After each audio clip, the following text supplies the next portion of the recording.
उन कचे में मौजूद आहियूं जिते औरताणे आवाज़ में माण्हुनि खे अगवा कयो वेंदो आहे। उन हवाले सां हिकु असां सां उहो धाड़ेल बि मौजूदु आहे जेको औरताणे आवाज़ में क़ैद कंदो आहे, प्यार जे हवाले सां क़ैद कंदो आहे। हैदीन तेगाणी जेको आहे मौजूदु आहे।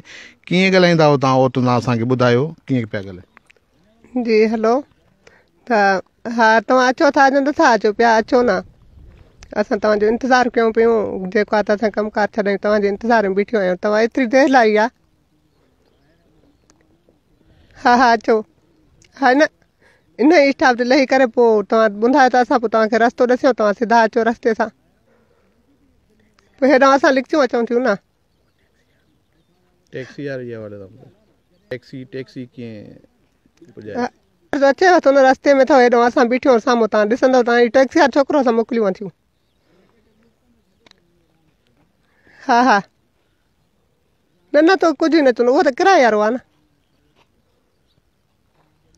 हा किराए वारो थी, बसि उनखे किरायो असां हिते ॾेई छॾींदो, तव्हांखे खणी अची करे असांजे घर लाहींदा। प्यार में कीअं फसाईंदा माण्हू खे उहो ॿुधायो? हा तव्हां अचो, पोइ असां तव्हां सां हलंदी शादी कंदासीं न, कोर्ट ते ज़रूरु चढ़ंदीसीं कोर्ट ते। न न बाबा खां कुझु न आहे, बाबा जो असां कुझु न आहे, असां पसंदि शादी कंदासीं। न निभाईंदुमि तोसां छो। हा प्यार में कीअं फसायो था माण्हुनि खे? प्यार में त हा ॾे चुमी भले ॾे। हा हिते ईंदुमि साम्हूं, मां ॾिस त केतिरियूं तोखे चुमियूं ॾियां थी, मुंहं खां वठी सॼे बदन ताईं चुमियूं ॾियां थी। हा हा तूं मुंहिंजे सीने ते लेटंदे, मां तुंहिंजे सीने ते लेटंदमि। सॼी राति तोसां प्यारु कंदमि न। हा न न, बाबा खे ॿिए कमरे में पवाईंदासीं, पाण अकेला पवंदासीं। उहे प्यार में अचनि पिया, जे प्यार में अचनि था त उहे वापसि बि थियनि पिया, त उहे पंहिंजो ॾेई करे हिसाबु त उहे वापसी थियनि पिया। अचनि प्यार में पिया, को ज़बरदस्ती उन नथो करे पियो त हिकिड़ो ज़बरदस्ती कयूं था तव्हां अचो, या उन्हनि खे असां घरों वञूं था, उहे घरों बि नथा वञनि, उहे अचनि पंहिंजे प्यार में, प्यार में फासनि था। उन मां घणो भुंग घणो थो वरितो वञे उन प्यार जे जेको शादी लाइ अचनि था हिते। उहे त शादी जो हिसाबु ॾेई करे त वञनि था न, तक़रीबन को ॾिए थो लखु ॾिए थो, को 50 ॾिए थो, को घटि बि ॾिए थो। अच्छा हिन वक़्त ताईं घणा माण्हू आया आहिनि हिते औरताणे आवाज़ में जेके? उहो ख़ुदा ॼाणे थो, उहो ख़ुदा ॼाणे थो। ईअं त सॼी क़ौम ॻाल्हाए थी, ईअं न आहे त छड़ो असां ॻाल्हायूं था, नालो असांजो बदनाम आहे, बाक़ी सॼी क़ौम ॻाल्हाए थी, ईअं न आहे त छड़ो असां ई ॻाल्हायूं। अच्छा को यादगार ॿुधायो असांखे जेको तव्हां ॻाल्हायो हुजे मोबाइल ते कंहिं माण्हू सां ज़ैफ़ानी आवाज़ में?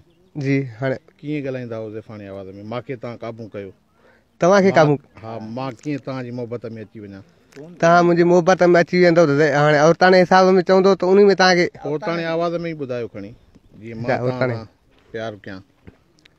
हा मूं तव्हां सां प्यारु थी कयां, ते तव्हां ईंदो त मां शादी कंदमि। तव्हां मूंसां शादी करणु चाहियो था न, त तव्हां सां प्यारु कंदमि। जे हाणे तव्हांजी दिलि चवे थी त तव्हां अचो, जे तव्हांजी दिलि नथी चवे त न अचो।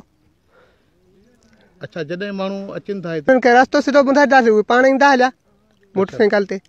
किथां किथां माण्हू आया आहिनि? इहे अचनि था सखर आहे या कराची आहे, उतां अचनि, जंहिंखे न ख़बर हूंदी उहे ईंदा, जंहिंखे ख़बर हूंदी त उहे त न ईंदा। न घणा माण्हू हिन वक़्त ताईं तव्हां क़ैद कया आहिनि? असां वटि सिर्फ़ु 2 आया। कहिड़ा कहिड़ा? जी कहिड़ा कहिड़ा 2 आया, किथां जा? कराची जो ऐं हिकु घुटकी जो। घणा पैसा वरितव हुन खां? ऐं हिकु 50 ॾेई वियो ऐं हिकु लखु ॾेई वियो। उनखे पुलिस छॾियो, तव्हां छॾायो या पाण विया? न उहे पाण विया। पुलिस जो ईंदी आहे तव्हां वटि, चवंदी आहे त पैसा तव्हांखे ॾियूं था हिननि खे? न न पुलिस असां वटि न आई आहे कॾहिं बि। तव्हांखे घणो अर्सो थियो आहे इहो कारोबार कंदे? इहो तक़रीबन असांखे 2 महीना 2.5 थी विया हूंदा। हाणे छा सूरत हाल आहे इलाइक़े जी? हाणे चुपचाप लॻी पई आहे, हाणे हर को